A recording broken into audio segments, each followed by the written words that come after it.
Hi everyone, welcome to Sai Renu's kitchen. ఈరోజు వీడియోలో లసుని methi curry ఎలా ప్రిపేర్ చేసుకోవాలో చూద్దాం. ముందుగా మిక్సీ జార్ తీసుకొని ఒక హాఫ్ కప్ వేయించిన పల్లీలు యాడ్ చేసుకొని, హాఫ్ కప్ పుట్నాలు యాడ్ చేసుకొని, హాఫ్ కప్ నువ్వులు యాడ్ చేయాలి. ఇలా యాడ్ చేసిన తర్వాత మిక్సీ పట్టేసి పక్కకు పెట్టుకోవాలి. ఆ తర్వాత స్టవ్ పైన ప్యాన్ పెట్టుకొని ఆయిల్ యాడ్ చేసి, ఆయిల్ కొంచెం హీట్ అయిన తర్వాత ఒక 1 కప్ ఎల్లిపాయలు యాడ్ చేసుకోవాలి. ఎల్లిపాయలు కొంచెం ఫ్రై అయిన తర్వాత ఒక 2 కప్స్ మెంతి యాడ్ చేసుకోవాలి.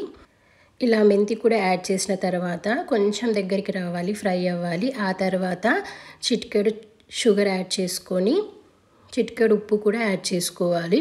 ఇలా యాడ్ చేసుకొని కలుపుకొని ఆ తర్వాత కొంచెం ఫ్రై అవ్వాలి. ఇలా మొత్తం ఫ్రై అయిన తర్వాత ఇలా దగ్గరికి వచ్చిన తర్వాత తీసేయాలి. ఆ తర్వాత ఆయిల్ యాడ్ చేసుకొని, ఆయిల్ కొంచెం హీట్ అయిన తర్వాత ఒక 1 స్పూన్ జీరా యాడ్ చేసుకోవాలి. కొన్ని ఎండుమిరపకాయలు కూడా యాడ్ చేయాలి. పచ్చిమిర్చి కూడా యాడ్ చేసుకోవాలి. ఇలా పచ్చిమిర్చి కూడా యాడ్ చేసిన తర్వాత కొంచెం ఫ్రై అయిన తర్వాత ఒక 1 కప్ ఆనియన్స్ కట్ చేసుకొని యాడ్ చేసుకోవాలి. ఇలా ఆనియన్స్ కూడా యాడ్ చేసి కొంచెం ఫ్రై అవ్వాలి. ఇలా కొంచెం ఫ్రై అయిన తర్వాత ఒక 1 కప్ టమాటో ముక్కలు కూడా యాడ్ చేసుకోవాలి. ఇలా యాడ్ చేసుకొని మొత్తం మిక్స్ చేసుకొని ఆ తర్వాత ఒక 1 స్పూన్ పసుపు కూడా యాడ్ చేసుకోవాలి. ఇలా పసుపు కూడా యాడ్ చేసుకున్న తర్వాత మొత్తం మిక్స్ చేసుకోవాలి. ఇలా మొత్తం కలుపుకున్న తర్వాత ఒక 1 స్పూన్ అల్లం వెల్లుల్లి పేస్ట్ కూడా వేయాలి. ఇలా వేసి ఒక 1 to 2 మినిట్స్ పాటు ఫ్రై అవ్వాలి. కొంచెం దగ్గరికి రావాలి, దగ్గరికి వచ్చే వరకు ఫ్రై అవ్వాలి.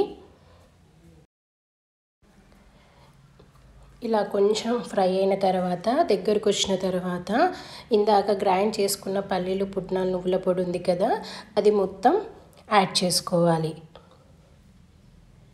ఇలా మొత్తం యాడ్ చేసుకొని మొత్తం మిక్స్ చేసుకోవాలి. ఇలా మొత్తం కలిపిన తర్వాత ఒక 1 స్పూన్ కారం యాడ్ చేసుకోవాలి. ఒక హాఫ్ స్పూన్ సాల్ట్ యాడ్ చేయాలి. ఇలా సాల్ట్ కూడా యాడ్ చేసిన తర్వాత అంతా కలిపేసి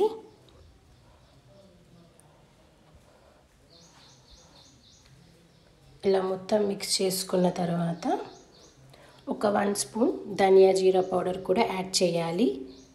ఇలా యాడ్ చేసిన తర్వాత అంతా కలిపి ఒక 1 గ్లాస్ వాటర్ యాడ్ చేసుకోవాలి. 1 గ్లాస్ వాటర్ యాడ్ చేసి ఒక 1 to 2 మినిట్స్ పాటు కుక్ అవ్వాలి.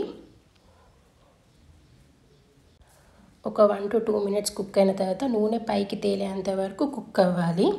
ఇలా నూనె పైకి తేలిన తర్వాత ఇందాక వేయించుకున్న మెంతి, ఎల్లిపాయలు మొత్తం యాడ్ చేసుకోవాలి.